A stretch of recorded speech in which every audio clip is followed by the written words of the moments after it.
जरा जब अब संघ की बात आ गई है तो अरुण शर्मा सर के पास चलते हैं। देखिए, मैं बहुत एक चीज क्लियर कर दूं, जिस तरीके से मैं गाली पर बहुत सख्त था, बहुत कायदे से मैंने ये बात साफ तौर पे कही थी कि गाली किसी को भी दी जाएगी देश में तो उसको स्वीकार नहीं किया जा सकता, वो उसको बर्दाश्त नहीं किया जा सकता है।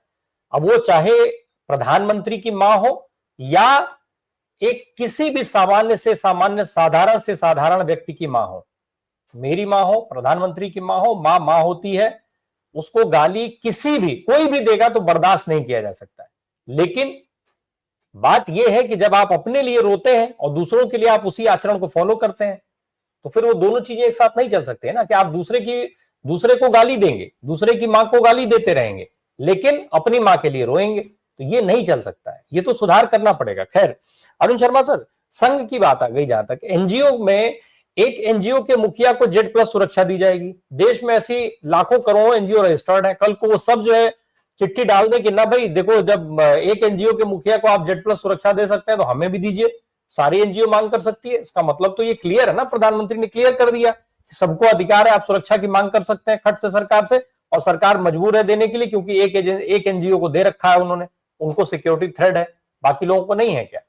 आज देश में जिस तरीके का बिहेवियर है, राहुल गांधी को लेकर जिस तरीके की ये टिप्पणी की गई है, इसके पहले भी की गई थी। एक बार उनकी जुबान काटने की बात हो रही थी, कभी गर्दन काटने की बात हो जाती है, कभी कोई बात हो जाती है, पुलिस चुप रहती है, पुलिस कोई कार्रवाई नहीं करती। केरल में क्या कार्रवाई हुई पुलिस ने बताया एक बार भी?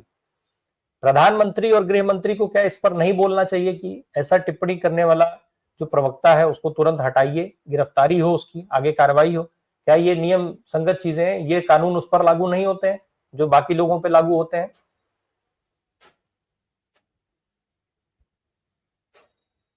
अरुण सर, अनम्यूट करिएगा, म्यूट है आप। नहीं, अभी भी म्यूट है आप। हाँ, हो गया जी जी। सर, अब आपने प्रश्न ऐसे खड़े किए हैं जो कि ज्वलंत होने के साथ साथ थोड़ा दिल में भी चुभते हैं। अब दिल में कैसे चुभते हैं? सर, मेरे कोई भाई को, मेरे किसी पिताश्री को, मेरी मां को गाली देगा तो यहां तो मैं बैठा हूं 4 लोगों के बीच में, और ये हमारा जो मंच है ये ऐसा प्रतिनिधित्व करता है जो समाज को दिशा देता है। तो यहां बैठकर तो गाली का जवाब गाली से नहीं दिया जा सकता। जैसे कि आपने कहा कि आप हमें नीच कह सकते हैं, तो इसका मतलब हम उनको उच्च मान रहे हैं। जिस व्यक्ति को हम उच्च मान रहे हैं, क्या उसकी पारदर्शिता, क्या उसकी इम्पार्शल ऐसा होना चाहिए कि वो दूसरे को नीच बोल सके और अपने को उच्च बता सके? ये परिपाटी मात्र आरएसएस में ही सिखाई जाती है।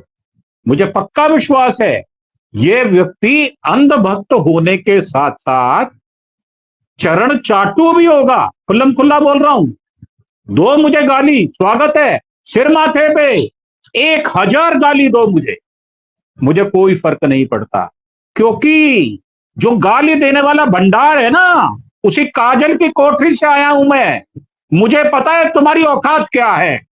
मुझे पता है तरविंदर मरवा, उसकी औकात क्या है।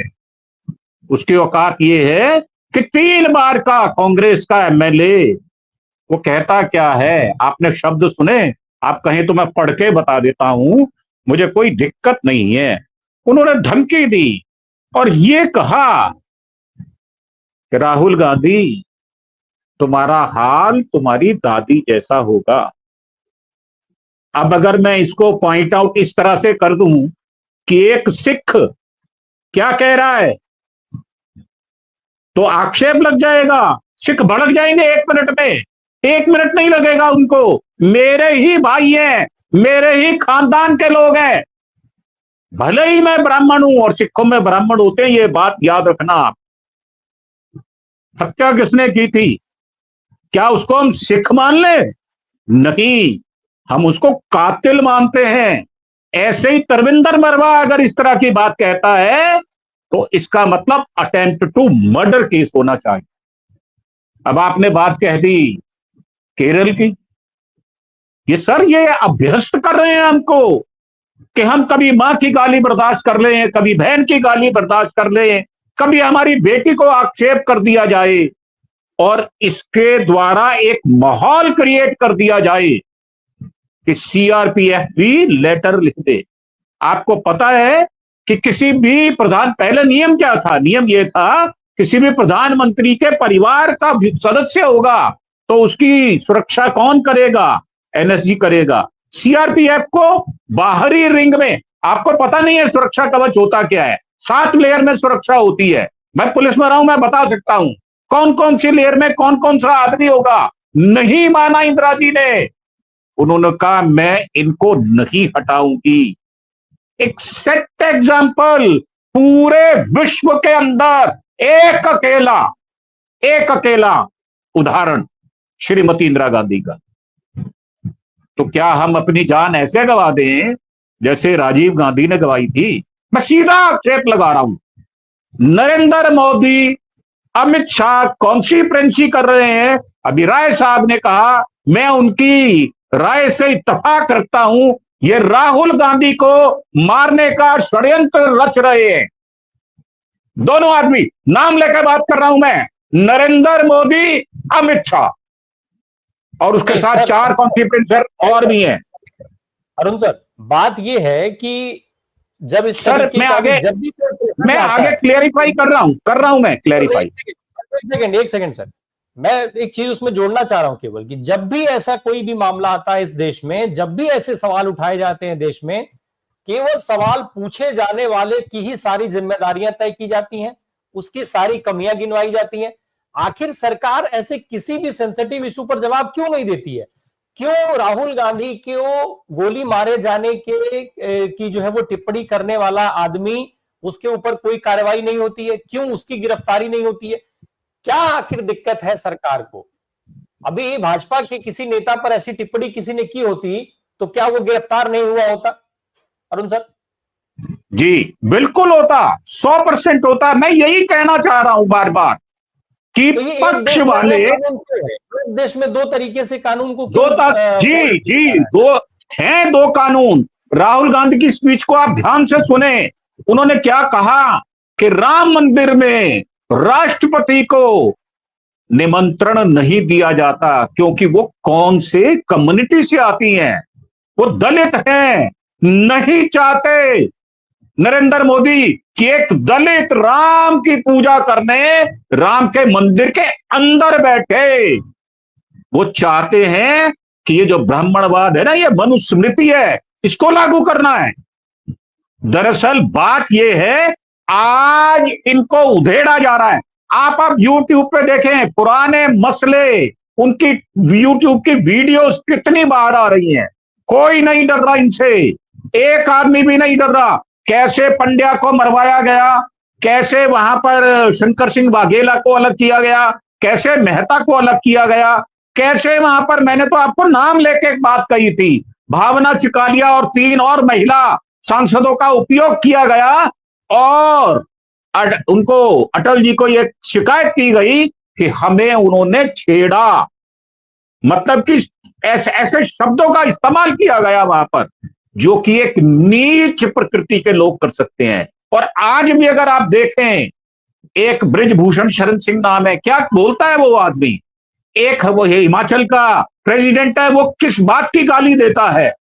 ये 2 भेद हैं। अगर आपने राहुल जी की उसको भाषण को ध्यान से सुना होगा तो उन्होंने साफ कहा कि एक तरफ 5 या 10% लोग हैं और दूसरी तरफ 90% लोग हैं जिनमें 70 से 80% दलित, पिछड़े और आदिवासी हैं, वनवासी हैं।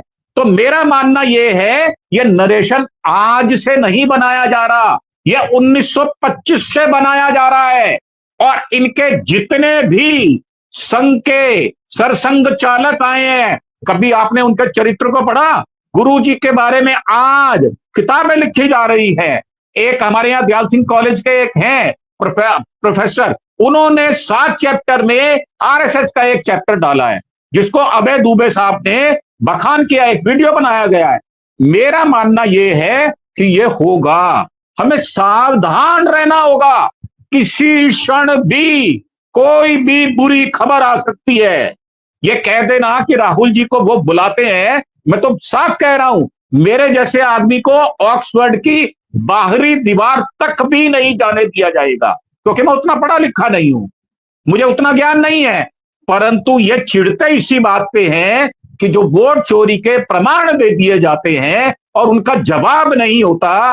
प्रधानमंत्री 11 साल 4 महीने रहने के बाद किसी बात का जवाब नहीं दे पाते तो बगले झांकते हैं। चौथी फेल, हमारा अय्याश प्रधानमंत्री, हमारा कातिल प्रधानमंत्री, हमारा हत्यारा प्रधानमंत्री यही करेगा। इससे बचने की जरूरत भी है और इसके ऊपर आक्रमण करने की भी जरूरत है विचारों से, ताकि हम संविधान को बचा पाए। ये संविधान की हत्या के साथ साथ राहुल की हत्या का षड्यंत्र रच रहे हैं।